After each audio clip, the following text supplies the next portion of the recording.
Hello friends, प्रज्ञा smart classes में आप लोगों का एक बार फिर स्वागत है। हम लोग आज अपनी कंप्यूटर साइंस को और आगे बढ़ाएंगे और प्रकाश चैप्टर में दूसरी क्लास प्रकाश का अपवर्तन। जैसे हम लोगों ने पिछली क्लास में प्रकाश परावर्तन पे ख़त्म किया था, तो अगला टॉपिक इम्पोर्टेंट थोड़ा सा लेंथी होता है, इसलिए इसको हमने 2-3 भागों में तोड़ दिया है।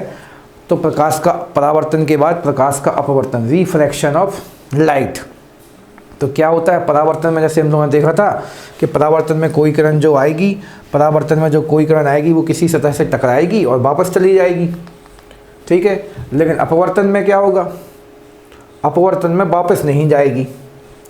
अपवर्तन में कोई किरण जो है किसी पारदर्शी माध्यम पे, ठीक है, पारदर्शी मतलब ट्रांसपेरेंट मीडियम पे जाएगी और आगे जाके थोड़ी सी अपने मार्ग से या तो इस प्रकार से या फिर इस प्रकार से विचलित हो जाएगी। देखा, थोड़ी सी हमने गोलाई कर दी, मोड़ दी, बाकी ऐसा नहीं होता।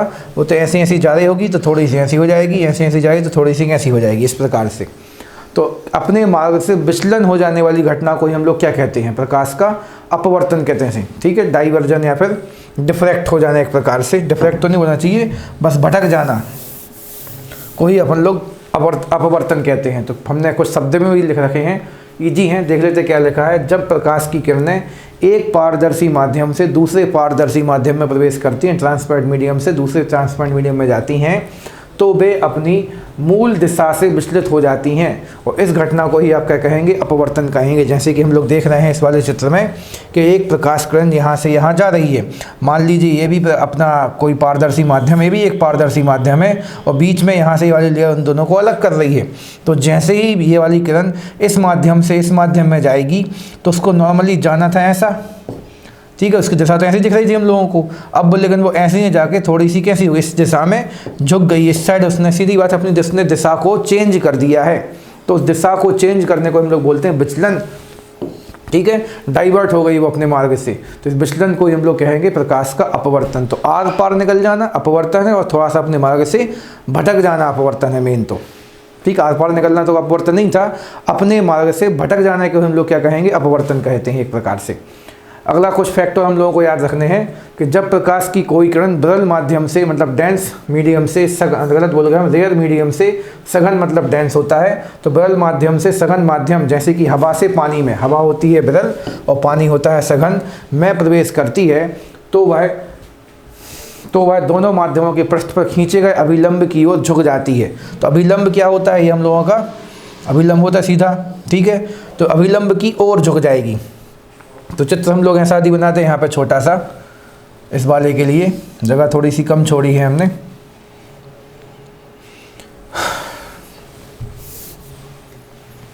तो यहीं बना देते बड़ा सा, क्या किया जाए। और मान लीजिए प्रकाश किरण ऐसी ऐसी आ रही थी और ये हमने बीच में अभिलंब खींच रखा है, ये अभिलंब है, ठीक है। और इसको आप लोग बोलोगे आपतित किरण, इंसिडेंट रे। तो इसकी नॉर्मल जो दिशा होनी थी ऐसी होनी थी। अब लेकिन यदि हम लोगों ने लिख दिया है कि हमारी प्रकाश किरण जो है यहाँ पे विरल माध्यम था, रेयर मीडियम था और यहाँ पे सघन माध्यम था नीचे, डेंस था नीचे। तो जब प्रकाश किरण इस विरल से सघन की ओर आती है तो प्रकाश किरण जो है ऐसी ऐसी गति ना करके हमारी कैसी हो गई? इस प्रकार से ऐसी, तो अभिलंब की ओर झुक गई, मतलब इससे कहाँ की ओर जा रही? वो इस दिशा में जा रही है। तो ये हमारा खड़ा जो सीधी लाइन जो है वो अभिलंब है, तो अभिलंब की ओर झुक जाएगी।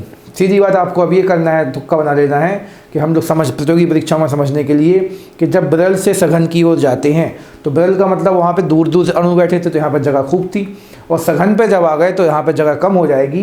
तो जगह कम होने पे आप पास में आ जाओगे, किसके पास आ जाओगे? अभिलंब के पास में। इसी की विपरीत दूसरी स्थिति क्या होगी? जब सघन से विरल पे आएंगे, ये लिखा है, जब सघन से विरल माध्यम में प्रवेश करते हैं तो आपको जगह खूब मिलेगी, तो हम अपने अभिलंब से कहीं चले जाएंगे? दूर चले जाएंगे। मतलब दूसरे वाले के लिए चित्र कैसा बनाएंगे आप लोग? ये अब हमारा अभिलंब है और प्रकाश किरण जो ऐसी ऐसी आएगी, अब वो यहाँ से अभिलंब की ओर न झुक के अभिलंब से ऐसी दूर हट जाएगी। तो इसको हम लोग बोलेंगे, देखिए अभिलंब से दूर जा रही। हमने पेन चेंज नहीं किया, तो ये जो हमारी खड़ी वाली रेखा थी अभिलंब, उसके सामान्य दिशा ये होती, सामान्य दिशा ये वाली होती। तो इस दिशा से हम इस साइड ना के कहाँ चलेगा? उस साइड चलेगा, मतलब दूर चलेगा। चलेगा, अभिलंब से दूर जाना है। तो जहाँ पे जगह ज़्यादा होती है वहाँ पे आप दूर दूर तक गति कर सकते हो।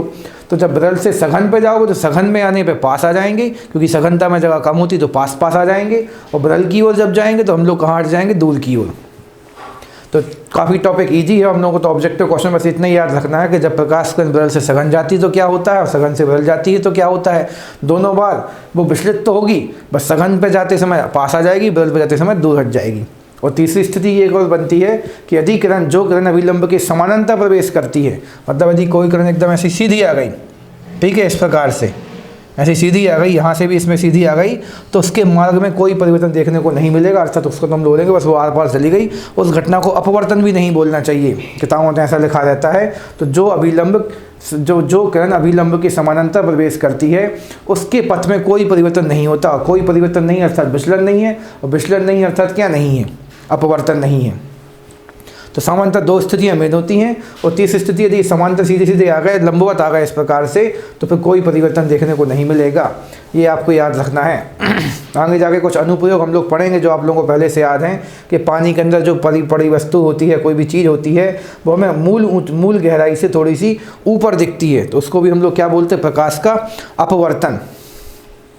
इसी की कुछ एग्जाम्पल हमने यहाँ भी एक दिखा रखा है, आगे के पेजेस पे भी दिखाएंगे। तो माना कि आप लोगों को अपवर्तन पूरा समझ में आया है। अब इसको रिवीजन करने की हमारी इच्छा नहीं, वीडियो लंबा हो जाएगा और थोड़ा सा बोरियत बढ़ जाएगी। तो आप लोग इसको खुद अपने मन से रिवाइज करके देख लीजिए, और तब भी कोई डाउट होता है तो हमसे पूछिए। ये फ़ायदा उठाते हैं हम लोग इस चीज़ का। अपवर्तन के नियम, तो जो पीछे हम लोग अपवर्तन दिखला रहे थे, उस अपवर्तन के लिए क्या क्या शर्तें आवश्यक हैं। जैसे परावर्तन की 2 थी, इसी प्रकार से अपवर्तन के लिए भी कितनी 2 हैं। तो इन्हीं को आप लोग नियम कहते हो, इन्हीं को आप शर्तें कह सकते हो, ठीक है। The rules of refraction. तो आपतित किरण, अभिलंब और अपवर्तित किरण तीनों एक ही समतल में होने चाहिए। ये नहीं होना चाहिए कि आप अभिलंब यहाँ खींच के बैठे हो और किरण कहीं यहाँ गिर रही है, तो ये किरण भी यहीं पे आनी चाहिए, और उसको अपवर्तित भी यहीं कहीं से इस प्रकार से होते रहना चाहिए। जो भी शर्त होगी वहाँ भी जा सकती है, यहाँ भी आ सकती है, कुछ भी हो सकती है। तो तीनों को, इस वाली किरण को, इस अभिलंब को, इस किरण को, तीनों को एक ही जगह पर होना चाहिए, मतलब एक ही समतल पर होना चाहिए। फिर दूसरी शर्त क्या है, किन्हीं 2 माध्यमों के लिए आपतन कोण की ज्या तथा अपवर्तन कोण की ज्या, अर्थात साइन लिखना था, यहाँ पे ई लिखने की जरूरत नहीं थी, ठीक है, केवल साइन थीटा चाहिए यहाँ पे। तो केवल साइन का अनुपात जो है वो क्या, ये क्या होता है, नियतांक होता है। मतलब यदि हम लोग यहाँ पे कंप्लीट चित्र इस प्रकार से बना के दें आपको, ये तो हमारा समतल है, या फिर ये वो वाला भाग है जो दोनों माध्यमों को अलग अलग करता है। ये हमने अभिलंब खींच दिया, थोड़ा रंग बिरंगा बनाया ताकि अच्छा लगे, और यहाँ से हमारी एक किरण ये आई, तो ये आपतित किरण है। और आपतित किरण इस अभिलंब के साथ जो कोण बनाती है उसको हम लोग बोलेंगे आई फॉर हो जाएगा एंगल ऑफ इंसिडेंट, ठीक है। और मानिए ये अपवर्तित होने के बाद यहाँ से इस प्रकार से चली गई, तो यहाँ पे जो कोण बनेगा वो हो जाएगा क्या, हम लोगों का स्मॉल आर लिखा तो हम भी आर लिख देते हैं, जिसको बोलेंगे एंगल ऑफ रिफ्रैक्शन। तो अभिलंब के साथ कोण बनाते हैं। तो किन्हीं 2 माध्यमों के लिए आपतन कोण की ज्या, तो इस ज्या का मतलब होता है साइन, तो आपको साइन आई, तो आपतन कोण की ज्या हो जाए। आपतन मतलब आपका इंसिडेंट एंगल का साइन जो है, यानी साइन थीटा है, और अपवर्तन मतलब रिफ्रैक्शन एंगल का जो साइन थीटा है, तो थीटा की जगह पे आपको क्रमशः आई और आर लिखना है यहाँ पे। तो इन दोनों का जो अनुपात या रेशियो होगा वो हमेशा कैसा मिलेगा, अलग अलग स्थितियों में भी सेम मिलेगा, ठीक, बराबर नहीं होते, उनका अनुपात बराबर होता है। ये दूसरा नियम है, ठीक है। इसी नियम को आप लोग, जो हमने ऊपर समझाया, इसी नियम को आप लोगों को एक क्वेश्चन परीक्षा में खूब बनता मिलेगा। इसे स्नेल का नियम भी कहते हैं। मतलब ये वाली बात जो हमने बोली आपसे कि sine I upon sine R का मान हमेशा एक नियतांक होगा, जिसको आप म्यू से दर्शाओगे। उस म्यू को भी हम लोग अपवर्तनांक भी कहेंगे। तो ये वाली बातें कौन बोल के गए थे, तो आप बोलेंगे स्नेल साहब बोल के गए थे, फिर स्नेल साहब बोल के गए थे। तो कुछ लोग स्नेल कहते हैं, कुछ लोग स्नेल कहते हैं। तो उससे आपको ध्यान, मतलब उस पर ज़्यादा ध्यान नहीं देना है, दोनों को सेम समझना है आपको। तो ये ध्यान देना कि स्नेल SNAIL हमारे ख्याल से स्पेलिंग ये होती है, तो इस पर ध्यान देना है आपको। तो इसी नियम को स्नेल के नियम भी कहते हैं।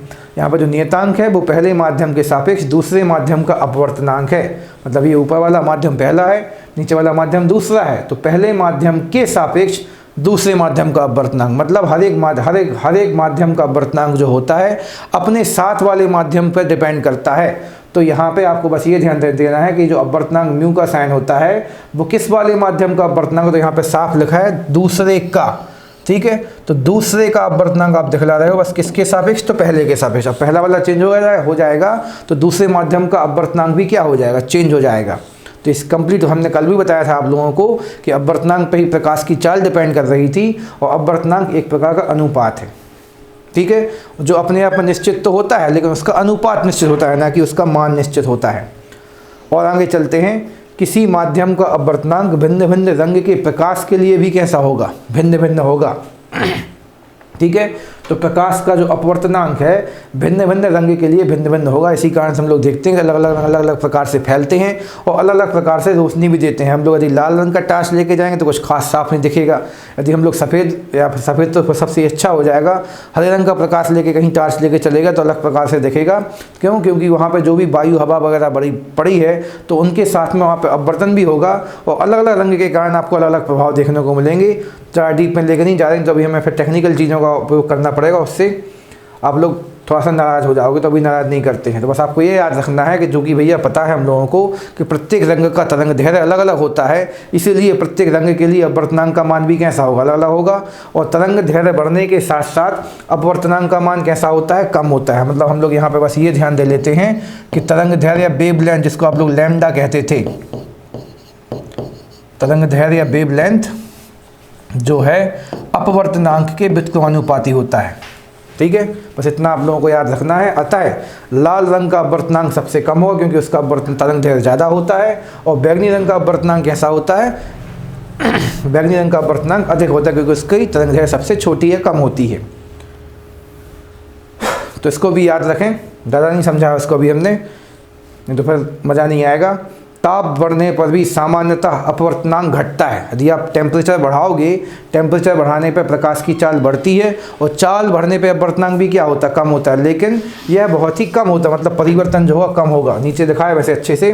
तो किसी माध्यम का निरपेक्ष अपवर्तनांक निर्वात में प्रकाश की चाल और माध्यम में प्रकाश की चाल के अनुपात के बराबर होता है। तो पहले एक चीज़ हम ऊपर वाले से एकदम जल्दबाजी नीचे से पढ़ने में कर गए, तो एक और चीज़ आप लोगों से शेयर करेंगे हम कि किसी भी माध्यम में प्रकाश की चाल जो है उस माध्यम के अपवर्तनांक से भी कैसा संबंध रखती है, उल्टा संबंध रखती है। तो ये भी आपको याद रखना है। यदि किसी माध्यम में प्रकाश की चाल ज़्यादा है तो उसका अपवर्तनांक कैसा मिलेगा, आपको कम मिलेगा, ठीक है।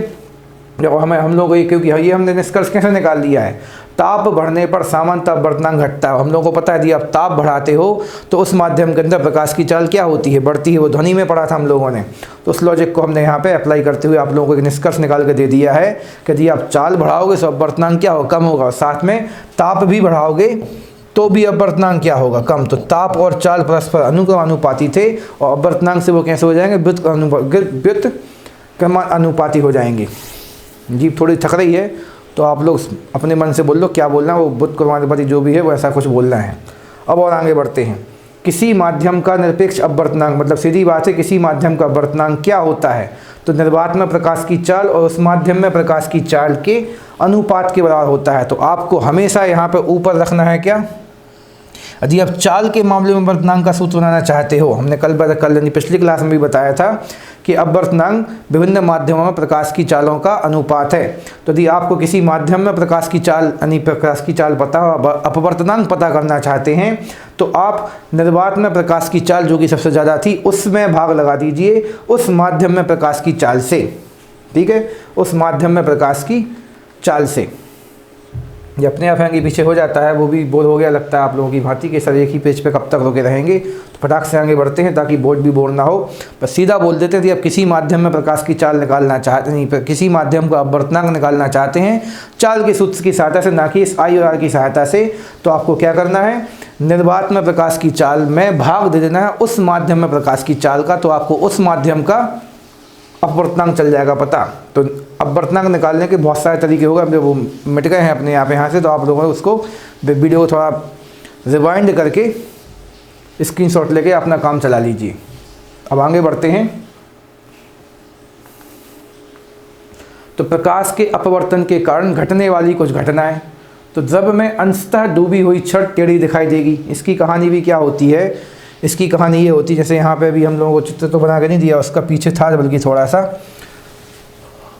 तो इसमें ये होता है कि प्रकाश की छड़, जैसे मानिए पानी में आपने कोई छड़ इस प्रकार से डुबो दी है, कि वो डूबी इस प्रकार से है, पर दिखेगी आपको कैसी, इस टाइप की। ठीक है, तो ये वाली आर फॉर लिख देते हैं हम रियल कंडीशन, और ये वाली हो जाएगी इमेजनरी कंडीशन। तो ऐसा क्यों होता है? क्योंकि हम लोगों को पता है कि जब कोई प्रकाश किरण इस हवा से पानी में जाएगी, तो हवा है कैसी, विरल, हवा है विरल और पानी है सघन।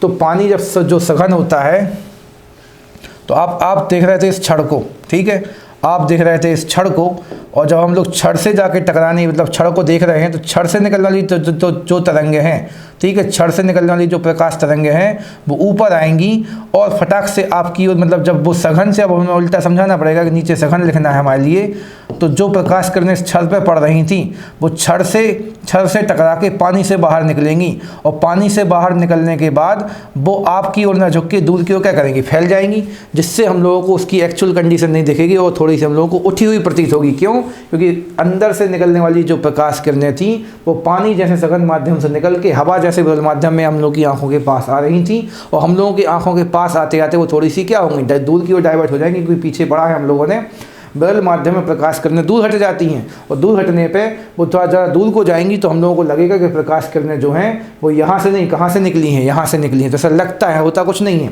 तो महसूस होता है। तो जो महसूस वाली चीज़ें हैं वो मोस्टली हम लोगों को कहाँ डाल देना है, प्रकाश के अपवर्तन में, कुछ पूर्णांतरिक परावर्तन में भी डालनी होती हैं। तो अभी तो आपको अपवर्तन पर विशेष ध्यान देना, फिर आगे उस पर भी ध्यान दिलाएंगे। जब में कोई भी चीज़ यदि आपको डूबी दिख रही है, लेकिन वो एक्चुअल गहराई से थोड़ी सी ऊपर जो दिखती है, तो जो ऊपर दिखती है, महसूस होती है, वो किसके कारण होती है, अपवर्तन। रूल उसमें वही लगता है, सघन से विरल वाला, फिर उसको और डिटेल में लेके जाना पड़ेगा, तो अभी हमारा फंसने का मूड नहीं है, तो अभी 10 मिनट उसी में खर्च हो जाएंगे। बाकी रूल लगेगा वही सघन से विरल में आने वाला, और फिर आप चाहो तो और एक्सप्लेन करोगे तो आई और आर वाला पीछे का रूल भी लगा सकते हो। तारे भी टिमटिमाते हैं, इसका कारण भी क्या होता है कि तारे, भैया सूर्य के जैसे तारे हैं बहुत सारे ब्रह्मांड में, उन तारों से प्रकाश आ रहा है। हम लोगों को पता है ब्रह्मांड में ऐसी बहुत सारी, ब्रह्मांड में अपनी पृथ्वी के वायुमंडल में ऐसी बहुत सारी हवा की परतें हैं।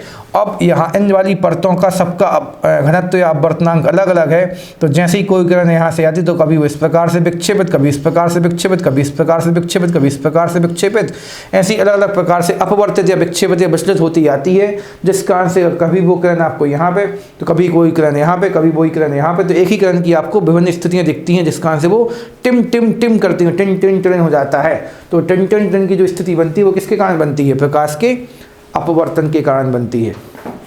तीसरी स्थिति क्या लिखी है, सूर्योदय के पहले और सूर्योदय के बाद भी सूरज दिखाई देता है। तो ऐसा होना वैसे कोई नई बात तो नहीं है।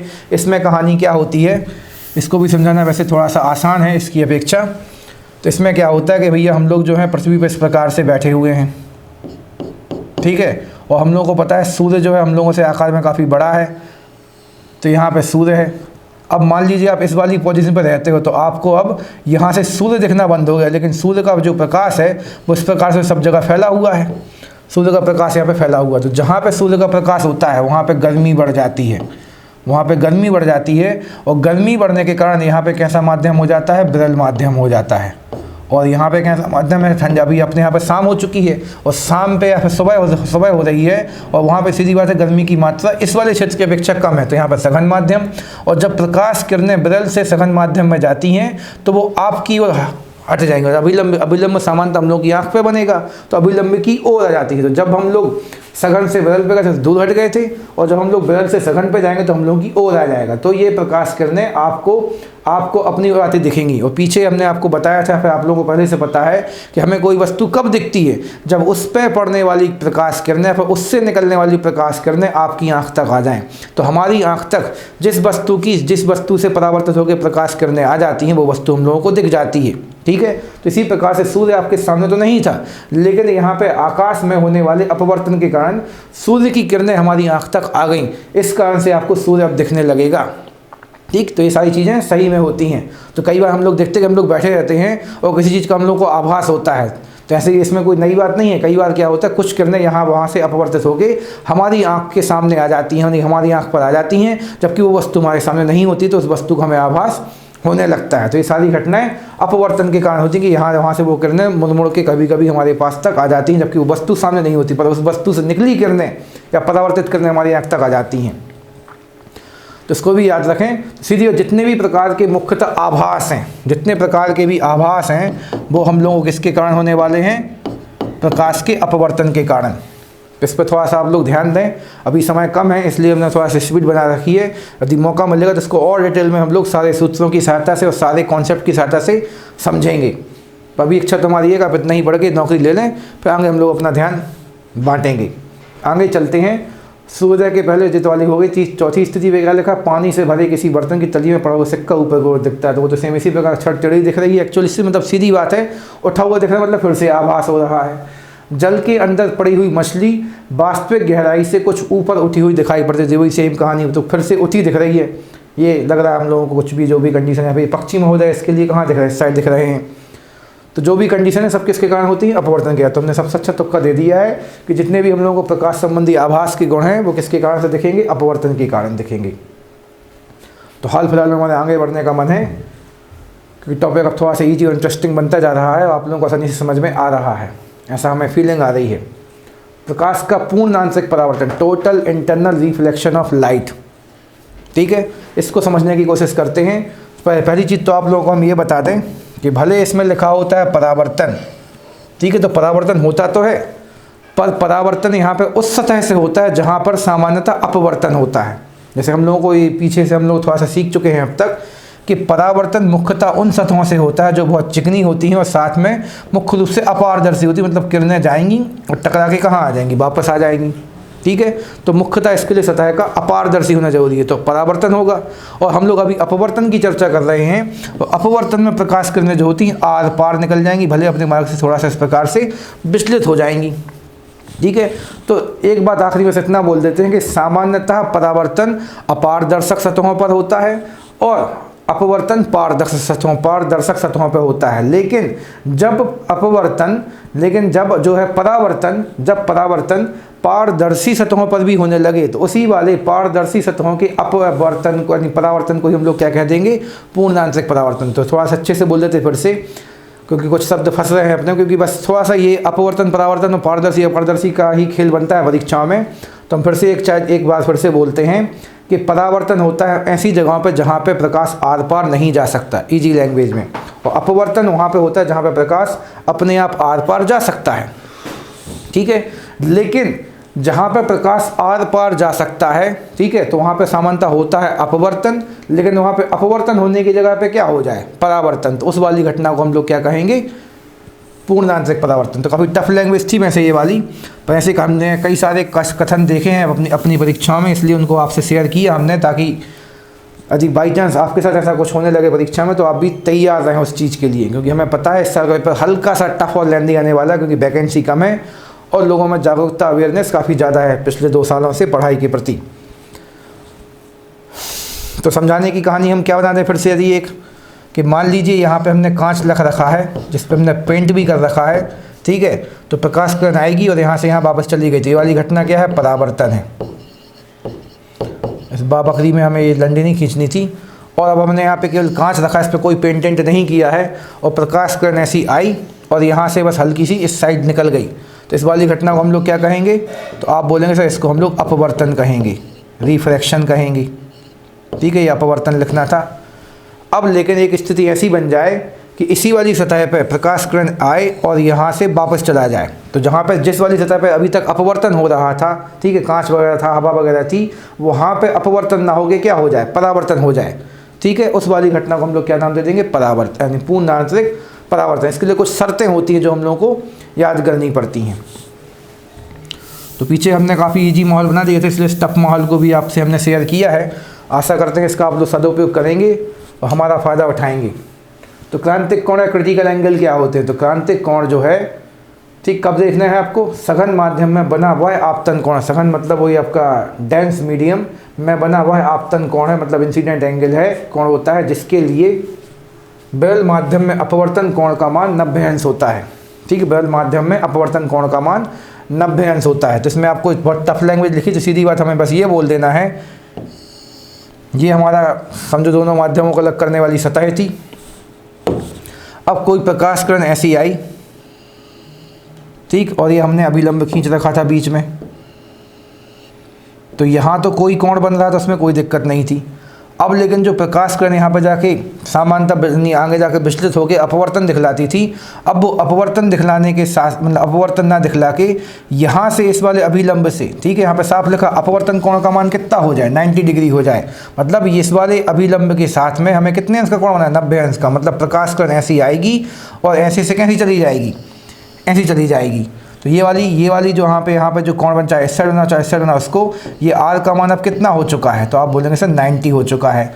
तो हमारा क्रांतिक कोण वह कोण है जिस कोण पर जो हमारे अपवर्तन कोण का मान जो है, प्रकाश का अपवर्तन की घटना है, अब वो पूर्णतः आपको समझ में नहीं आएगी। प्रकाश किरण जो है ऐसे ऐसी चली जाएगी, या फिर इससे भी कैसे होता है, अभी आगे जाके ज़्यादा हो जाएंगे। तो प्रकाश जो है आर पार नहीं जा पाई और इसी तल के साथ साथ संपाती होकर कहाँ चले गए, उस साइड, और अभिलंब के साथ उसने कितने का कोण बना दिया, 90 डिग्री का कोण बना दिया। तो 90 डिग्री का जो कोण है उसी कोण को हम लोग बोलते हैं क्रांतिक कोण। और क्रांतिक कोण प्राप्त होने का मतलब है कि अब भैया प्रकाश किरण का क्या नहीं हो सकता, अपवर्तन नहीं हो सकता। अब धीरे अधिक उससे भी अधिक कोण बना दोगे तो क्या हो जाएगा, उसका परावर्तन हो जाएगा। तो क्रांतिक कोण वह कोण होता है जिससे अधिक कोण प्राप्त करने पर आपको प्रकाश किरण का उस पारदर्शी सतह पर भी अपवर्तन देखने को नहीं मिलेगा। तो टॉपिक को हमने थोड़ा लेंथी और टफ बना दिया है, तो आखिरी बस ये बोल देते हैं हम कि जब पारदर्शी सतहों से अपवर्तन की जगह परावर्तन होने लगेगा तो उसे को हम लोग टोटल पूर्णांतरिक परावर्तन कहेंगे। इसके लिए हम लोगों के लिए ये बस याद रखना है, अपवर्तन कोण का मान 90 से भी कैसा होना चाहिए, अधिक। तो यहाँ पर लिखा है, देख लेते हैं। आपतन कोण का मान क्रांतिक कोण से थोड़ा सा भी अधिक कर दे दिया आप, ठीक है। अब जो आपतन कोण हम लोगों का आ रहा है, इसका मान यदि हम लोग इसका आपतन कोण का मान क्रांतिक कोण से थोड़ा सा भी अधिक कर दे, मतलब यहाँ पे हम लोग 90 थोड़ा सा भी मान बढ़ा दें, तो हमारी जो किरण है अब ऐसी आके और कैसी निकल जाएगी, इसी वाले माध्यम से कैसी जाने लगेगी, ऊपर की ओर आ जाएगी, आर पार नहीं जाएगी। उसी घटना को हम लोग नाम दे देंगे पूर्ण आंतरिक परावर्तन। बस इसके लिए हम लोगों को क्या शर्त याद रखना है कि प्रकाश को विरल माध्यम में बिल्कुल ही नहीं जाने देना है, बल्कि संपूर्ण प्रकाश जो है परावर्तित होकर सघन माध्यम में लौट जाता है। इस घटना को प्रकाश का पूर्ण आंतरिक परावर्तन कहते हैं। इसमें प्रकाश का अपवर्तन बिल्कुल नहीं होता है, ठीक है। साफ लिखा क्या नहीं होता है, अपवर्तन। जबकि आप सतह ऐसी लेके बैठे थे जहाँ पे अपवर्तन होना चाहिए था। उसके लिए हमने बहुत कोशिश की माहौल बनाने की ताकि आप लोग थोड़ा सा गंभीर हो जाएं। तो भागना नहीं है वीडियो बंद करके, आपको ध्यान देना है, तभी जाके दिमाग के तार एक्टिव होंगे। और यदि आपको ये क्लास समझ में आ गई तो आधी मैथ्स रीजनिंग तो आप लोग ऐसे ही समझ जाओगे। दिमाग को प्रेशर झेलना, और 2 घंटे का पेपर आप 1.5 घंटे में ही करके फिर बाकी के आधे घंटे पेपर चेक कर डालोगे और 100 में से 100 भी पा सकते हो। ये फ़ायदा मिलेगा साइंस पढ़ने का। तो अपवर्तन बिल्कुल नहीं होता है, संपूर्ण आपतित प्रकाश जो है परावर्तित हो जाता है, ठीक है। तो यहाँ पे क्या हो जाएगा, अपवर्तन की जगह पे परावर्तन हो जाएगा, परावर्तित हो जाता है। और किसी पृष्ठ के जिस भाग से पूर्ण आंतरिक परावर्तन होता है वह चमकने लगता है, समानता आपको चमक दिखेगी।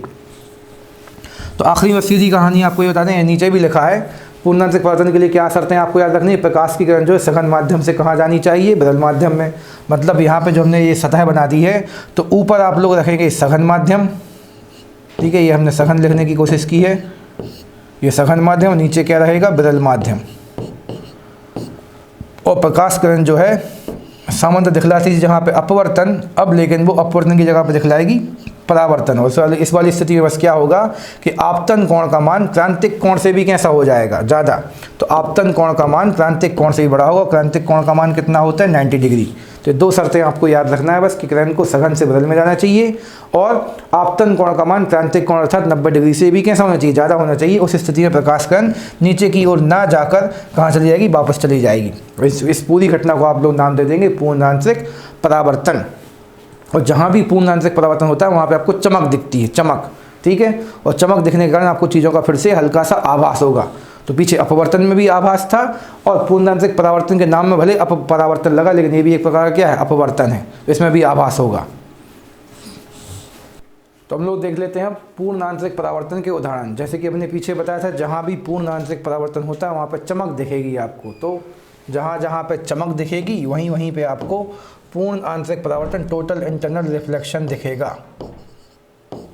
तो हीरे का चमकना भी चमकना है रेगिस्तान में, जहाँ पे रेत पड़ी है वहाँ पर अचानक से आपको चमक दिखेगी, ठीक है। तो रेगिस्तान में जो मरीच का इमेज बनती है उसको भी आप किससे जोड़ दें, अपने पूर्ण आंतरिक परावर्तन से, ठीक है। क्यों होता है, कैसे होता है, वो ज़्यादा हम लोग पीछे समझ चुके हैं, इसलिए आप ज़्यादा ध्यान नहीं देते, नहीं तो वीडियो थोड़ा सा बोरिंग हो रहा है, हमने देखा। तो जल में पड़ी बर्फ नली का भी चमकना, तो यहाँ भी चमकना है। तो ये मरीच का भी चमक रही थी, यहाँ पे भी चाहे वैसे चमकना लगा दो। कांच में दरार भी क्या है, चमकती रहती है। तो जहाँ जहाँ चमक दिखेगी वहाँ वहाँ आपको क्या दिखेगा, टिमटिमाना अपवर्तन था। और चमकना किससे था, चाहे ये चमके, चाहे ये चमके, चाहे वो चमके, मैं चमकूँ तुम चमको, सब चमके। किससे चमकेंगे, पूर्ण आंशिक परावर्तन से चमकेंगे। तो आप लोग सिलेक्शन लेके चमकिए और प्रयास कीजिए ज़्यादा कि जल्दी जल्दी हो सके आपके कंधे पे स्टार लग के वो चमके।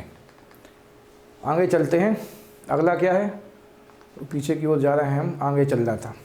प्रकाश तंतु या ऑप्टिकल फाइबर, सबसे ज़्यादा क्वेश्चन इससे बनते हैं पूर्ण आंशिक परावर्तन में।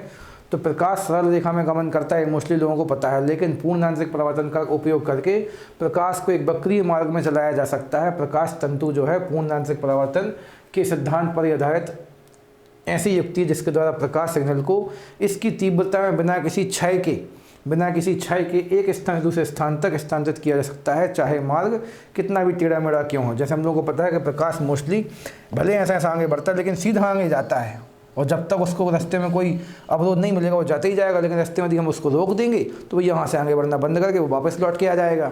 तो हमारी इच्छा थी कि डेटा को या प्रकाश को आप यहाँ से वहाँ लेके जाएँ, तो आपने पतले पतले केबल बना लिए, ठीक है, पतले पतले केबल मतलब तार बना ली। उन तारों के अंदर आपने बहुत सारा कांच का, देखो ऑप्टिकल, यहाँ पे ऑप्टिकल फाइबर से किसका बनता है, मोस्टली कांच का। ये भी हमारे ख्याल से आप लोगों को पता है कांच का बनता है। तो इसके चारों आपने कांच की यहाँ पे केंद्र को कोटिंग कर दी अंदर से। अब जैसे ही इसके अंदर डेटा वाला प्रकाश जाएगा तो वो यहाँ जाके टकराएगा, फिर यहाँ जाके टकराएगा, इस प्रकार से टकरा के आगे बढ़ता जाएगा। आप केबल को दिया आप इस प्रकार से मोड़ भी दोगे तो इस तब भी ये वाला प्रकाश जो इस प्रकार से टकरा के आगे बढ़ता जाएगा। तो आप प्रकाश को कितना भी, केबल को कितना भी मोड़ते रहोगे इस प्रकार से, ऐसा भी करते रहोगे, तो उसके अंदर वो इस प्रकार से होते होते आगे बढ़ता जाएगा और आपके डेटा को भी आगे लेके जाएगा। तरंगों के पास ऊर्जा होती है, ऊर्जा के रूप में आप जो उनको जो चाहो वो दे सकते हो। तो इंटरनेट के द्वारा हम लोग जो डेटा को यहाँ से वहाँ पहुँचा पाते हैं आसानी से, किस प्रकार की केबलों की सहायता से, तो आप बोलेंगे प्रकाश तंतु पर ऑप्टिकल फाइबर केबल की सहायता से। और ऑप्टिकल फाइबर केबल जो होती है किस सिद्धांत पर काम करती है, पूर्ण आंशिक परावर्तन के सिद्धांत पर काम करती है। पूर्ण आंशिक परावर्तन क्या होता है कि भैया प्रकाश किरण जो है सघन माध्यम में जाती है, सघन माध्यम में क्या होती है, कणों को परावर्तित हो जाती है। तो ये सघन माध्यम, अंदर ये कांच था, कांच की ओर जाने की कोशिश की इसने, तो कहीं कांच से कांच की ओर क्या हो गई, परावर्तित हो गई, मतलब सघन से सघन में ही रह गई। तो उस घटना को हम लोग बोलते हैं पूर्ण आंशिक परावर्तन। और सबसे अच्छा उपयोग ये पीछे लिखा था कि प्रकाश कण जो कहीं से जाकर टकराएगी वापस आ जाएगी। तो आपकी इच्छा थी भाई तो आगे जाए, तो आप उसको आप तार के माध्यम से आगे पहुँचाओगे, कितना भी मोड़ते रहोगे तो अंदर वो इस प्रकार से परावर्तित होकर आगे बढ़ती रहेगी। परावर्तित बस नहीं बोलना, पूर्ण आंशिक परावर्तन बोलना है। प्रकाश तंतु का उपयोग कहाँ कहाँ करते हो आप, प्रकाश सिग्नलों को प्रकाश सिग्नलों के दूर संचार मतलब टेलीकम्युनिकेशन में, विद्युत सिग्नल को प्रकाश सिग्नल में बदलकर, विद्युत को भी आप चाहें तो प्रकाश में बदलकर प्रेषित कर सकते हो, मतलब उसके द्वारा आप डेटा को यहाँ वहाँ भेज सकते हो, स्वीकार भी कर सकते हो, अभिग्रहण कर सकते हो। मनुष्य के शरीर के आंतरिक भागों का परीक्षण करने में, मतलब अंदर की कोई इमेज आपको चाहिए, कोई अंदर किडनी है, लीवर है, उसमें कोई खराबी आ गई तो अंदर आप लोग केबल डाल देंगे, इससे प्रकाश को छोड़ेंगे, वो यहाँ जाके टकराएगा, यहाँ की इमेज लेके वापस आ जाएगा, ठीक है। तो इसका उपयोग भी कर सकते हैं आप। और शरीर के अंदर लेजर किरणों को भी भेजने, तो वही सेम कहानी जो ऊपर थी वही हमने नीचे भी लगा सकते हैं। तो इन सब जगहों पे आप पूर्ण आंशिक परावर्तन की तकनीक के द्वारा प्रकाश तंतु मतलब ऑप्टिकल फाइबर, और चाहो तो पीछे केबल भी लगा दो तो ऑप्टिकल फाइबर केबल का उपयोग कर सकते हैं। ऑप्टिकल फाइबर मतलब जो प्रकाशिक तंतु बनता का कांच का, कांच का बनता है रेत का, और रेत क्या है, एक अतिशीतित द्रव है। ऐसे फैक्ट आप लोगों को भी रहते हैं तो हमने भी रट लिए ताकि आप लोगों को थोड़ा बहुत प्रभावित कर सकें, और कुछ फैक्ट हमने आपसे शेयर कर लिए। आगे चलते हैं, कहाँ जाना है यही भूल जाते हैं, ठीक। अब क्या करना है अपन को, लेंस द्वारा प्रकाश का अपवर्तन, तो refraction of light through lens, ठीक है। तो हम लोग अब क्या पढ़ने वाले हैं, अपवर्तन किसके द्वारा, लेंस के द्वारा। अभी तक तो हम लोग भैया प्लेट के द्वारा, कांच के द्वारा, फिर केवल हवा में बात कर रहे थे। अब हम लोगों को लेंस पढ़ने पड़ेंगे थोड़े से। तो सामान्यतः गोलीय पृष्ठों से घिरे हुए किसी अपवर्तक माध्यम को ही क्या कहते हैं, लेंस। तो गोलीय मतलब आपको ऐसा कोई पारदर्शी गोला लेना है, ठीक है, उस गोले के इस भाग को काट देना है फिर से, पर इस बार पेंट नहीं करना है, पेंट कर देंगे तो वो तो दर्पण बन जाएगा। और सामान्यतः यहाँ पे केवल एक गोले, एक हिस्सा लेते, इसको भी काट लोगे आप, और इसको काट के यहाँ पर लाके इस प्रकार से इसको चिपका देंगे, तो ये बन जाएगा हम लोगों का लेंस, जो कि कहलाएगा उत्तल आवतनी, कहने को उत्तल लेंस है ये वाला। और यदि आप इसी को इस प्रकार से जोड़ दोगे ऐसा तो ये बन जाएगा अवतल लेंस, यानी कौन, केब लेंस। तो सामान्यतः दो गोलीय पृष्ठों से घिरे हुए किसी अपवर्तक माध्यम को लेंस कहते हैं। तो यहाँ से भी अपवर्तन हो सकता है, यहाँ से भी अपवर्तन, क्योंकि ये भी तो पारदर्शी है, तो कहते हैं यहाँ से भी प्रवेश कर सकती है, यहाँ से भी प्रवेश कर सकती हैं। तो इसमें साफ लिखा है दो गोलीय पृष्ठों से घिरे हुए अपवर्तक माध्यम को आपका कहें लेंस। मतलब लेंस का मतलब जहाँ से प्रकाश आर पार जाएगा, और दर्पण का मतलब जहाँ से टकरा के वापस आ जाएगा। तो लेंसों से होगा अपवर्तन, और पीछे दर्पण से हम लोग क्या पढ़ चुके हैं, परावर्तन। तो प्रायः लेंस दो प्रकार के बने रहेंगे, हमने पीछे ही आपको बता दिया है, उत्तल प्रकार का और अवतल प्रकार का। चित्र भी यहाँ पे थोड़े से बने हैं, तो यहाँ पे बस ये वाली चीज़ आपको समझा दें कि हम लोग सामान्यतः प्रकाश किरणों को इस साइड से आता हुआ मानते हैं, ठीक है। और हम लोग देख पा रहे हैं कि यहाँ पर ये दो, आपने एक ही कांच के कहने को दो टुकड़े लिए, लेकिन आप कहने को जिसको जब समझाओगे तो इस वाले कांच का जो गोला है इस प्रकार से इस साइड बनेगा, ठीक है, और इस वाले का गोला कहाँ बनेगा, इस साइड बनेगा। तो यहाँ पे आपको दो दो गोले मिल जाते हैं इकट्ठे। तो दो दो गोले जो मिलते हैं, उस कारण से आपको जो कल हम लोग यहाँ पे मतलब जो भी पढ़ रहे थे, यानी पिछली क्लास में, दर्पण वाली क्लास में, तो उसमें हमने बोला था कि आप यहाँ पे कहने को फोकस मानोगे। तो अब ये फोकस तो होगा, लेकिन इस वाले लेंस के लिए है, यानी इस वाले गोले के लिए है, तो इसको आप लिखेंगे फोकस 1, ठीक है। ये 2f का मतलब ही क्या था, वक्रता त्रिज्या, तो इसको हम लोग लिखेंगे क्या, C1।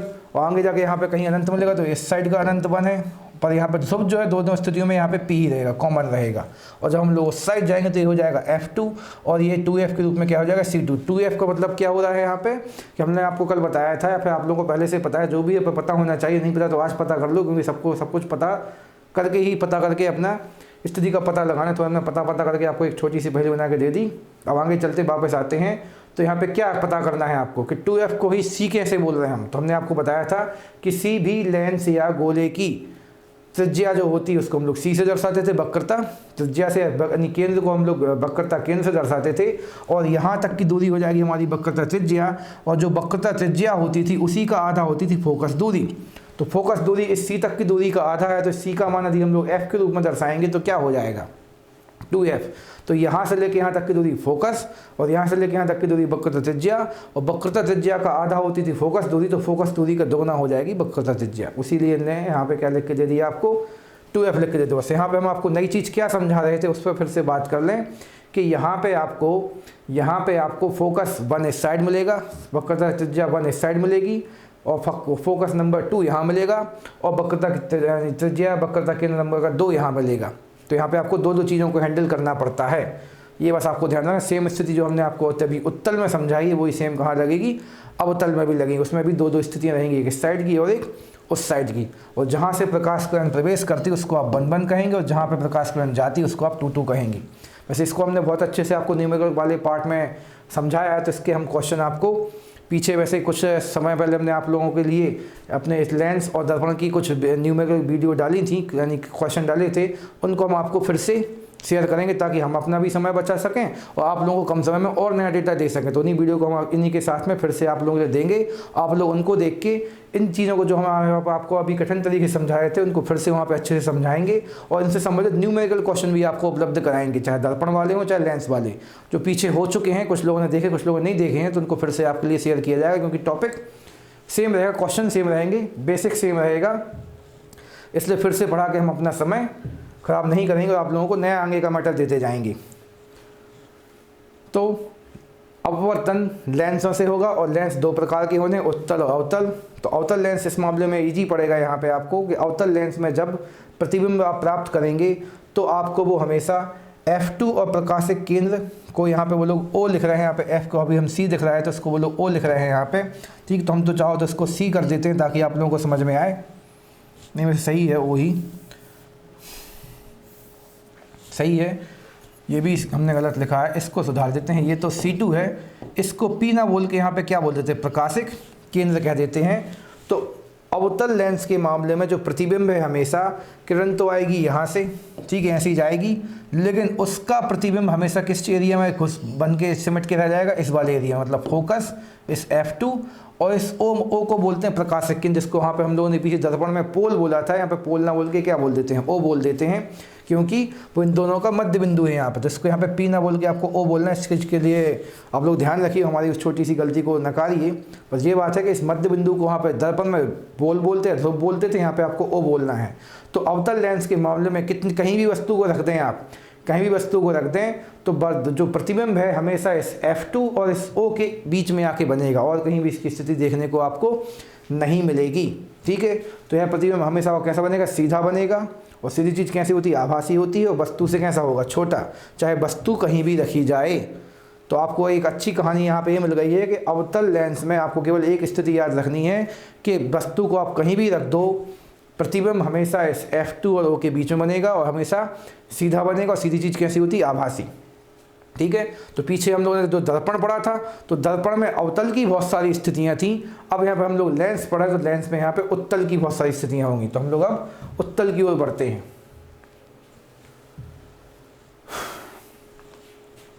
तो उत्तल लेंस द्वारा वस्तु की विभिन्न स्थितियों के लिए बने प्रतिबिंब। अवतल की जो केवल एक ही स्थिति बनी थी, चाहे वस्तु कहीं भी रख लो, पर उत्तल के लिए बहुत सारी स्थितियाँ होंगी जिसकी हमने यहाँ पे गिनती 6 के रूप में दिखाई है आपको।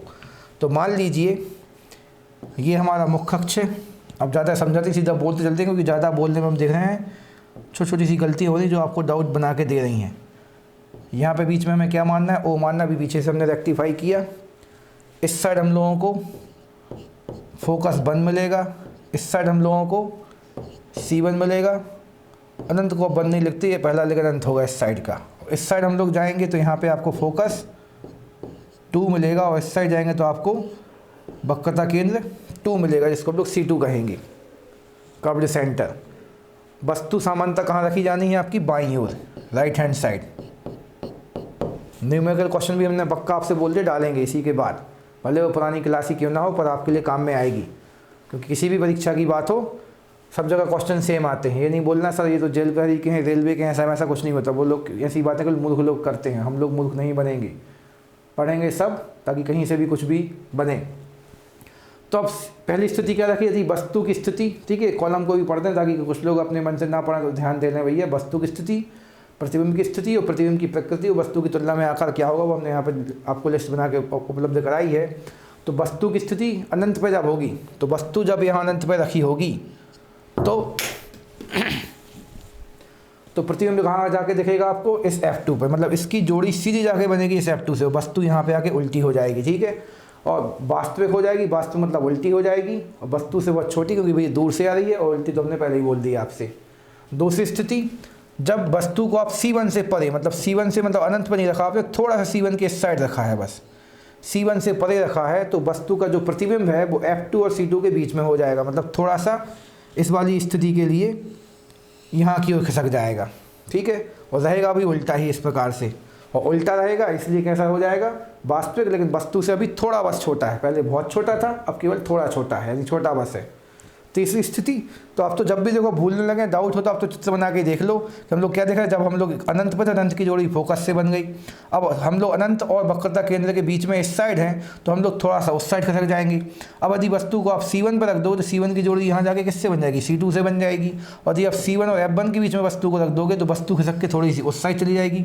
और यदि F1 पर रख दोगे, तो वस्तु खिसक के यहाँ वाले अनंत पर चली जाएगी। बस कुछ नहीं करना, यहाँ से बना के आपको ऐसे ऐसे खिसकाते जाना है। यदि परीक्षा में आप भूल भी रहे हो, तो 1 मिनट लगेगा इस चित्र को बनाने में, आप इस चीज़ को भी कंफर्म कर लोगे। और उत्तल दर्पण में बहुत सारी स्थितियाँ बन रही हैं, तो इन सामान्य सभी परिस्थितियों में आपको हमेशा क्या दिखेगा कि प्रतिबिंब हमेशा उल्टा बनेगा। उल्टी चीज़ को आपको बोलना है वास्तविक। और दूरी के आधार पर, चूँकि वस्तु बहुत दूरी थी इसलिए बहुत छोटी, फिर थोड़े से पास में तो थोड़ी सी छोटी, फिर वक्रता केंद्र पर एकदम वस्तु के बराबर, फिर वक्रता केंद्र फोकस के बीच थोड़ी सी बड़ी, और फोकस पे आओगे तो बहुत बड़ी। तो आपको इस प्रकार रच जाएगा, और अब बिना देखे ही सारा काम कर पाओगे। हम आप लोग देखते हैं, जैसे कई बार हम आपको देख देख के समझाते तो हम खुद गलती करने लगते हैं, लेकिन अब हमने जब बिना देखे बोला तो सब कुछ सही रहा। तो डेटा को मैनेज करने की दिक्कत खत्म हो जाएगी। आप समझ लोगे तो खुद ही फिर आप एक्सप्लेन कर पाओगे। लास्ट कंडीशन बस हमने आपको नहीं समझाई अब, तो उसको देख लेते हैं। यदि वस्तु को आप गलती से इस F और O के बीच ले गए, मतलब एकदम पास ले गए, तो एकदम जब पास लेके जाएंगे तो लेंस की ओर ही वस्तु, मतलब जो वस्तु का प्रतिबिंब है, यहीं कहीं आपको बनता हुआ प्रतीत होगा। और उस वाली स्थिति को हम लोग बोल देंगे, वो वाली स्थिति भैया कैसे होगी, आभासी हो गई, सीधी। और आवर्धित का मतलब बड़ा दिखेगा, फिर बहुत बड़ा दिखेगा, मैग्नीफाइड दिखेगा। तो 6 स्थितियाँ हम लोगों की किस में बनेंगी, उत्तल लेंस के अपवर्तन के नियम के तहत बनेंगी, जिनको आप लोगों को याद रखना है कि भैया जैसे जैसे ऐसे जाओगे तो सामान्य 5 स्थितियों में तो आप उस साइड जाओगे, लेकिन छठवीं स्थिति चूंकि आप फोकस से भी वस्तु को पास ले गए हो और फोकस से भी फोकस का अर्थ किया सबसे पास दिखना, तो जब भैया जब सबसे साफ दिख रहा है, सबसे पास दिख रहा है, उससे पास क्यों लेके गए आप, तो उससे पास लेके जाओगे तो स्थिति बिगड़ जाएगी और वास्तविक से हम लोग कैसे हो जाएंगे, आभासी। तो चूँकि स्थिति अच्छी नहीं होती, इसलिए इसमें आपको अन्य सब स्थितियों की अपेक्षा उल्टे परिणाम देखने को मिलेंगे, ये आप लोगों को याद रखना है। तो आगे चलते हैं, इसको आप रिवाइंड करके एक बार फिर देखिए, कोई डाउट हो तो हमसे मिलिए। अभी आगे बढ़ते हैं, अभी बहुत मटेरियल बचा है इस चैप्टर के लिए और सारे के सारे इम्पोर्टेंट हैं, इसलिए आगे बढ़ते चलते हैं। अगला लिखा लेंस की क्षमता, द पावर ऑफ लेंस। तो इसमें क्या पढ़ेंगे आप लोग, लेंस की फोकस दूरी के व्युत्क्रम को, ये व्युत्क्रम लिखा है मतलब उल्टे को, लेंस की फोकस दूरी के व्युत्क्रम को ही आप क्या कहते हैं, रेसिप्रोकल को ही आप लेंस की क्षमता कहते हैं। ये सूत्र आप लोगों ने हमारे ख्याल से पहले से पढ़ रखा है, 9th-10th क्लास में भी होता था।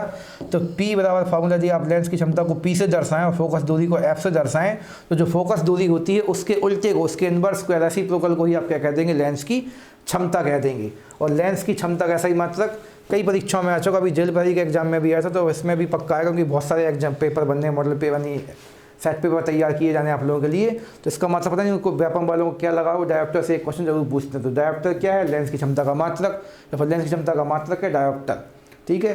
तो डायोप्टर जो है उसको किससे दर्शाओगे आप, डी से भी दर्शाओगे। इसका व्यवहारिक मात्रक क्या बन जाएगा भैया, फोकस दूरी, तो किस में नापेंगे, सामान्यतः मीटर में, तो ये लिखा 1/, में, तो मीटर इनवर्स को ही आप लोग क्या कह देते हैं, तो आप बोलेंगे सर डायोप्टर कह देते हैं, और कुछ खास नहीं है। तो सामान्य व्यवहारिक मात्रक से भी आप डायोप्टर को रिलेट कर सकते हो। उत्तल लेंस की क्षमता हमेशा धनात्मक होगी, अवतल लेंस की क्षमता हमेशा ऋणात्मक होगी। इसमें कोई नई बात नहीं है, हम आप लोग को न्यूमेरिकल वीडियो वाले क्लास में समझाएंगे, ठीक है। क्योंकि जब लेंस की फोकस दूरी की जो स्थिति होती है, फोकस की जो स्थिति होती है, वो इस स्थिति किसकी हो जाएगी। तो यदि हम लोग F का मान यहाँ माइनस में रखेंगे तो P का मान भी कैसा आएगा, माइनस में ही आएगा। इसलिए जो फोकस दूरी का संबंध होता है वही संबंध किसका हो जाता है, आपकी क्षमता का, लेंस की क्षमता का। अगली कंडीशन हम लोगों को क्या ध्यान देना है, यदि दो लेंसों को परस्पर सटा के रख देंगे, दो लेंसों को आपने इस प्रकार से सटा के रख दिया है, तो उनकी क्षमताएं भी क्या होती, जुड़ जाती। मतलब यदि इसकी क्षमता P1 थी, इसकी क्षमता P2 थी, तो इन दोनों की कुल क्षमता कितनी निकल के आएगी, P1 प्लस P2 निकल के आएगी। तथा संयुक्त लेंस की क्षमता दोनों लेंसों की क्षमताओं के योग के क्या हो जाएगी, बराबर। तो वो हमने पीछे लिख दिया है। मतलब इस दोनों का जो कॉम्बिनेशन बनेगा, उन दोनों की जो पावर बनेगी, डायोप्टर पावर बनेगी, वो क्या कहलाएगी, P1 प्लस P2 कहलाएगी। तो मेन तो आप लोगों को बस इतनी छोटी सी बात रहता है कि सबसे ज़्यादा क्वेश्चन यहीं से बनते रहते हैं कि लेंस की क्षमता क्या होती है, तो आप बोल देंगे सब फोकस दूरी का व्युत्क्रम होती है। उसका मात्रक क्या होता है, डायोप्टर होता है। संकेत यदि पूछ लें तो वो भी। और अभी आगे जाके हम आप लोगों को न्यूमेरिकल वाली वीडियो में ये समझाएंगे कि भैया कि जो अपनी चाहे फोकस दूरी की बात करो, चाहे वक्रता दूरी की बात करो, केंद्र की बात करो, सब किस चीज़ कब धनात्मक कब ऋणात्मक होती है। तो जो संबंध आप लोग फोकस दूरी का पढ़ोगे, उसी आधार पर हमारी फोकस जो अपनी लेंस की क्षमता है वो भी उत्तल लेंस में धनात्मक और अवतल लेंस में कैसी मिलेगी, ऋणात्मक मिलेगी। इसको भी अब यहाँ पर लेके समझा के ज़्यादा समय खर्च नहीं करते हैं और आगे बढ़ने की कोशिश जारी रखते हैं। तो आगे बढ़ते हैं। अगला टॉपिक है लेंस की क्षमता में परिवर्तन। तो इसमें क्या है भैया, हम लोग देखते हैं कि हम लोग चश्मे वाली दुकानों पे जाते हैं चश्मा बनवाने के लिए, तो क्या वो अलग अलग प्रकार के लेंस रखे थे, तो आप बोलेंगे बिल्कुल नहीं। उनके पास केवल एक ही प्रकार का कांच होता है, बस उसकी क्षमता या कहने को फोकस दूरी चेंज करने के लिए उनके पास बहुत सारे लिक्विड होते हैं। तो उन लिक्विड का अलग अलग अपवर्तनांक होता है। उन्हीं लिक्विड्स में वो आपके कांच को डुबो के उसकी फोकस दूरी और क्षमता में परिवर्तन करके आपको चश्मा बना के दे देते हैं। तो हम लोगों को बस यही समझना है कि कब कौन से अपवर्तनांक वाले लिक्विड हम उससे अपने कांच को डुबोएं, ताकि हम लोगों का जो चश्मा है अलग अलग प्रकार के लेंस बना के दे। तो यहाँ पे क्या लिखा, लेंस की क्षमता में परिवर्तन यदि आपको करना है तो लेंस को किसी द्रव्य में डुबोने पर उसकी फोकस दूरी और क्षमता दोनों बदली जाती हैं, बदली जा सकती हैं, ठीक है, दोनों बदली जा सकती हैं। ये थोड़ा अपने मन से लाइन खिंच रही है, इसको साफ करते हैं हम। यह लेंस और द्रव्य के अपवर्तनांक पर निर्भर करता है, मतलब दोनों के अपवर्तनांक पर निर्भर करता है, आपके लेंस के अपवर्तनांक पर भी और द्रव्य के अपवर्तनांक पर भी निर्भर करता है। मान लिया कि म्यू अपवर्तनांक वाले लेंस को, तो हम लोग अपने मन से मानना ताकि सवाल को आसानी से समझा सकें। यदि मान लिया जाए कि म्यू अपवर्तनांक वाला लेंस है आपके पास, जो आपके पास लेंस है उसका अपवर्तनांक म्यू है, और को म्यू डैश अपवर्तनांक वाले द्रव्य में डुबोगे, जिसमें डुबोगे आप उसका अपवर्तनांक क्या है, म्यू डैश है। छोटा सा चित्र बना देते हैं कि मान लीजिए हमारे पास एक लिक्विड है, इस लिक्विड का जो अपवर्तनांक वो म्यू डैश है, और हमारे पास ये जो लेंस है इसको चश्मे जैसा बना देते हैं, मान लीजिए चश्मा जैसा बना दिया हमने, तो इस चश्मे का चश्मे में जो लेंस लगा है इसका अपवर्तनांक क्या है, तो हमने बोल दिया म्यू है। तो इसको जब आप इसमें डुबोगे तो इन दोनों के अपवर्तनांकों का मिक्सचर होने पे लेंस के फोकस दूरी में, लेंस की क्षमता में कुछ परिवर्तन आएंगे। उसके लिए हम लोगों को 3 कंडीशंस पढ़नी होती हैं। पहली कंडीशंस क्या है, यदि म्यू का मान म्यू डैश से बड़ा हो, म्यू का मान म्यू डैश से बड़ा होगा, मतलब आप चश्मे को जिस द्रव्य में डुबो रहे हो तो चश्मे का अपवर्तनांक ज़्यादा हो और द्रव्य का अपवर्तनांक कम हो, ठीक है।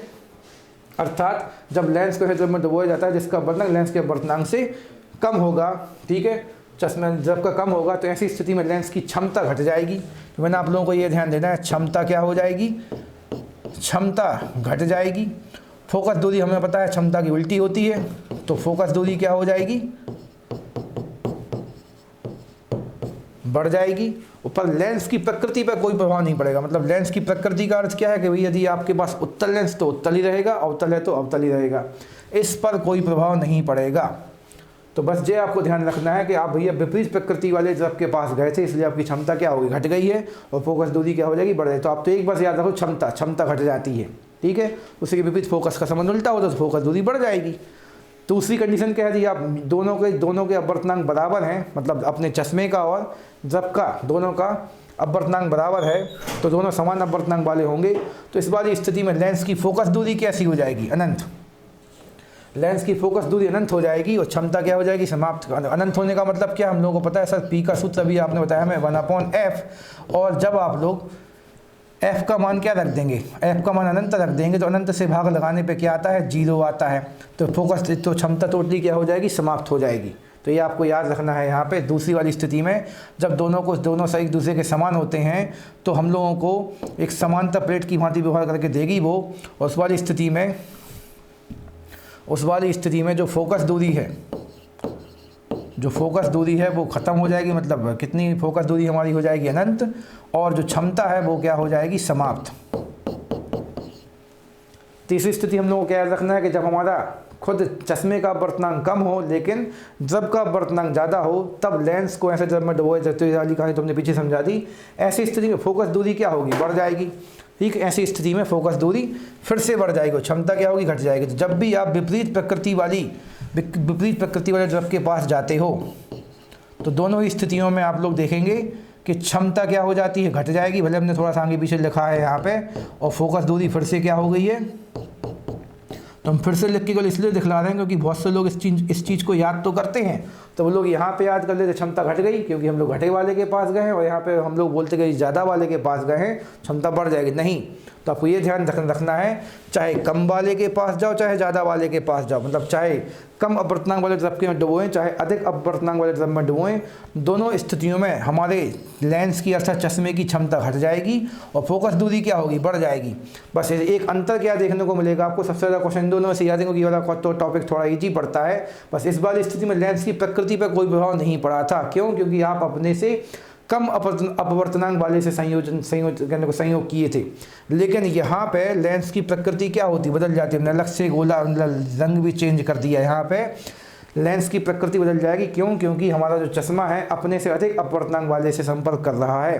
अर्थात उत्तल लेंस जो है अवतल लेंस की भांति या फिर अवतल लेंस उत्तल लेंस की भांति व्यवहार करने लगेगा। ये चीज़ आपको देखने को मिलेगा, ठीक है, या मिलेगी। उदाहरण के लिए सबसे ज़्यादा क्वेश्चन ये आता है, केवल इसी उदाहरण के चक्कर में हमने आप लोगों को ये तीन स्थितियाँ समझा डाली हैं। तो उदाहरण क्या लिखा है, उदाहरण के लिए पानी के अंदर हवा का बुलबुला उत्तल लेंस की भांति उत्तल लेंस के समान दिखाई देता है। पानी के अंदर हवा का बुलबुला जो है उत्तल लेंस के समान दिखाई देता है, परंतु व्यवहार किसकी भांति करता है, अवतल लेंस के समान करता है, अवतल लेंस के समान करता है। इसी प्रकार से कांच के लेंस को कार्बन डाइसल्फाइड में डुबोने पर भी उत्तल लेंस अवतल लेंस की भांति व्यवहार करने लगेगा तथा अवतल लेंस उत्तल लेंस के समान व्यवहार करने लगता है। तो वो पानी वाला क्वेश्चन थोड़ा सा ज़्यादा आता है, उसके लिए हम लोग चर्चा कर लेते हैं बुलबुले वाला कि भैया ये पानी है और पानी पे हमने क्या डाल दिया, पानी के अंदर हमने एक हवा का बुलबुला ये डाल दिया। हम लोग को देखो साफ दिख रहा है हवा का बुलबुला भैया जो है बाहर की ओर उभरा हुआ है। तो ये किसकी भांति किसकी भांति दिखता है? तो दिखता है, आप बोलेंगे सर ये उत्तल लेंस की भांति दिखता है। अब लेकिन इस हवा के बुलबुले के ऊपर आ गया पानी, और पानी का अपवर्तनांक जो है कांच के अपवर्तनांक से पानी का जो अपवर्तनांक है हवा के अपवर्तनांक से ज़्यादा होता है। मतलब आपने हवा को अधिक अपवर्तनांक वाले द्रव में डुबो दिया है, तो अधिक वाले में जब जाएंगे तो प्रकृति क्या हो जाती, चेंज हो जाती। मतलब ये जो पानी का बुलबुला है भले उत्तल की भांति दिखता है, लेकिन वो व्यवहार किसकी भांति करेगा, अवतल की भांति। सबसे ज़्यादा क्वेश्चन यही आता है परीक्षा में कि जब हवा के बुलबुले को आप पानी में डुबो दोगे तो हवा में तो वो उत्तल लेंस की भांति व्यवहार करेगा, लेकिन पानी के अंदर वो भले दिखने में उत्तल जैसा होगा लेकिन व्यवहार किसकी भांति करेगा, अवतल लेंस की भांति व्यवहार करेगा। किस नियम से? तो आप लेंस की क्षमता के तीसरे नियम का उपयोग कर रहे हैं वहाँ पे, क्योंकि आपने हवा वाले कम अपवर्तनांक वाले पदार्थ को पानी जैसे अधिक अपवर्तनांक वाले द्रव में डुबो दिया है। तो स्थितियाँ केवल 3 हैं। कम वाले में जाओगे तो भी क्षमता घटेगी और फोकस दूरी बढ़ जाएगी, लेकिन प्रकृति पे कोई प्रभाव नहीं पड़ेगा। समान वाले पे जाओगे तो समान होगे, समांतर हो जाओगे, और हमारे दोनों लेंस जो हैं वो समांतर प्लेट की भांति व्यवहार करेंगे। ठीक है, उस वाली स्थिति में फोकस हो जाएगी ना, तो क्षमता हो जाएगी 0, मतलब समाप्त हो जाएगी।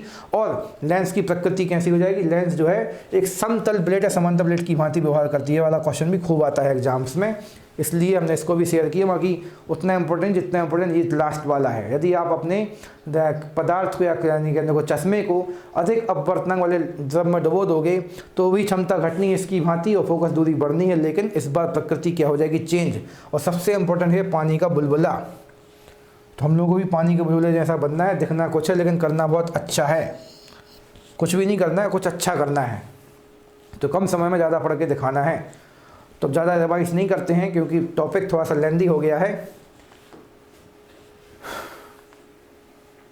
तो आगे से हम लोग अगली क्लास में लेंगे, क्योंकि प्रकाश अभी थोड़ा सा और चलेगा। आप लोग खुद मन में चल रहा होगा सर अभी आपने वर्ण विक्षेपण वगैरह कलर मलर की चीज़ें प्राथमिक नहीं पढ़ाए हैं, तो आगे की क्लास में देखेंगे। आज के लिए फ़िलहाल इतना ही। Thank you and best of luck.